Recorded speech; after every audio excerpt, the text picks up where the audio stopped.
Hello. Today we're going to be talking about Stanley's metal-handled bevels. Obviously, this is not one. This is the standard rosewood-bodied plated level that Stanley was offering. In the 1800s, Stanley got started in 1858, and by the time we get to 1871, which is a pivotal year here, as we'll see, this was still the bevel that was being offered, just a very basic bevel with a thumb screw. Now, 1871 brought some big changes. Stanley introduced 4 new tools, and they were the first squares and bevels that were offered with metal handles. And so this is from the 1871 catalog supplement. These 4 tools all appeared for the very first time.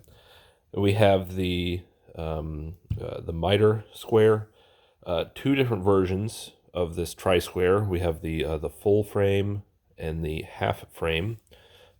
These were meant to be a slightly more expensive, more durable, and a slightly cheaper version, and this bevel.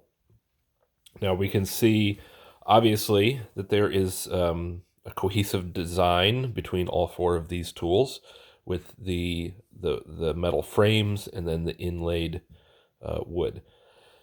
So this is the very first metal-handled bevel that Stanley offered. Compete's not the right word, but to complement their wood-handled bevel. And you can actually see that the thumb screws, the wing nuts, are identical. And so this is actually a very clever design. Tightening and loosening this, gives you the freedom for the bevel, as you would expect.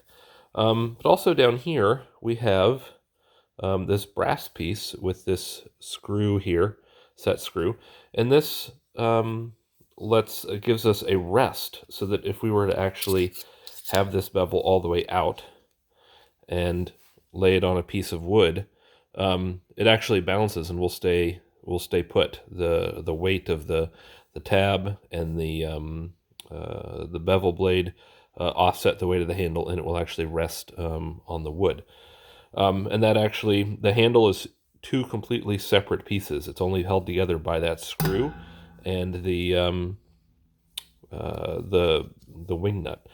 We'll actually take apart here so you can see exactly how this works. The screw is actually attached to this conical brass piece in the back, and it has a raised portion that actually fits through the slot. So when you're moving the bevel blade, you're actually rotating this conical brass piece that fits right in here. So when you tighten it down, it is very tight and it does not move. So yeah, very clever design. And here we can see the patent for it. This was patented by Justice Trauts, May 9th, 1871. Now, like I said, this bevel obviously has design cues with the other metal-handled products that were released that same year. But this is short-lived, while these this half frame is also short-lived. But these 2 go on for many, many years, decades of production. But the bevel, it shows up in the 1871 supplement, and then the 1872 catalog, and that's it. After that, it goes away, and there's a good reason for that. So let's talk about the next 2 bevels that appear. So these both show up in the 1874 catalog. Now, this is Bailey's patent bevel. This was not actually manufactured by Stanley. This was made by Leonard Bailey, and he had a relationship with Stanley, and they sold his tools through their catalog. So that's why both of these appear at in the same catalog. This is not made by Stanley, and this one is. This is known as the Sargent patent bevel, which would become the basis and was sold as the Eureka bevel, which became the number 18, which had a very, very long life. We'll talk more about those. And we can see here we have the patent on the blade, Sargent's patent, July 22nd, 1873. So Stanley had only released this bevel in 71, and by 73 they owned a new patent which had been assigned to them, which was this one, this 1873 patent. And the big advantage here is probably easier to manufacture, but the locking is down at the bottom so that you have no protrusion. You know, this bevel still had the same issue that the wood handle bevels did, in that it has the wing nut protruding, so it can't lay flat in all directions, whereas this bevel can, with the locking screw down at the end. Bailey's patent bevel only appears in that 1874 catalog. By the time the next one comes along, I believe 1877, it's not there. The relationship with him had ended.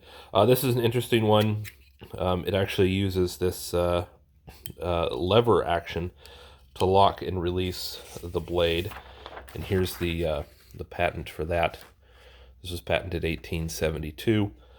The patent actually doesn't show the mechanism that well, but their ads do. So this is an ad directly from Bailey's catalog himself, and you can see that how that lever is sort of a double action, swinging the bottom moves this across, which then tightens there and locks the bevel. There are two slightly different versions, two types of this. This one here you can see has these fancy acorn, or these finial things, which is here. Also made version that did not have that. This is from the Stanley catalog. This is from the Bailey catalog.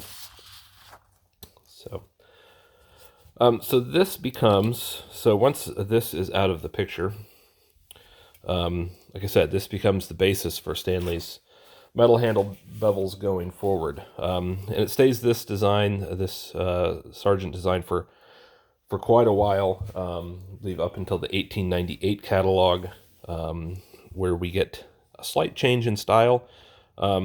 We now get Stanley on the handle, and the mechanism changes slightly up here. To my knowledge, there's no patent change. I think it might just be a different implementation of the same idea. But then there is a new patent which is issued starting in 1904, I believe. 1902. Charles Bodmer patents a new mechanism, and all of these rely on the same idea of twisting at the bottom with a rod going all the way up.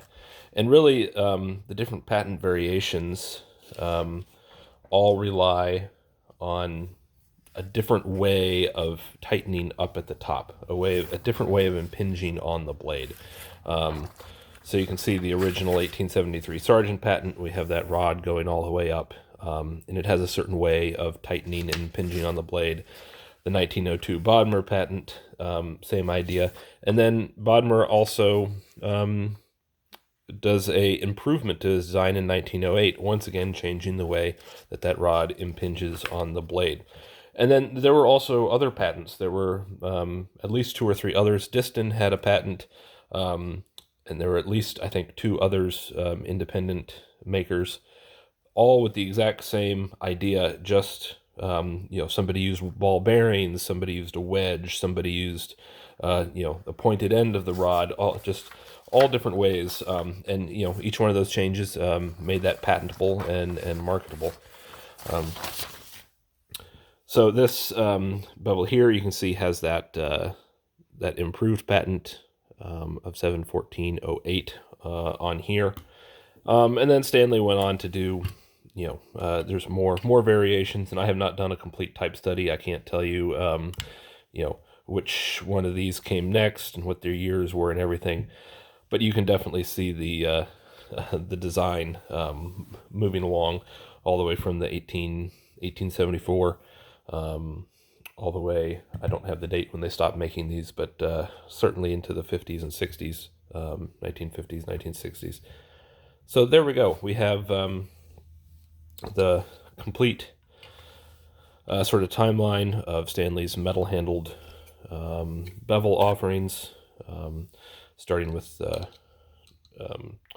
Trauts patent here first offered in 1871, the Bailey patent bevel that was offered for a few years, and then the entire line of the Sargent and Bodmer patent ones that were known as the Eureka number 18s. So hopefully you enjoyed this little tour through Stanley's metal-handled bevels. Thanks.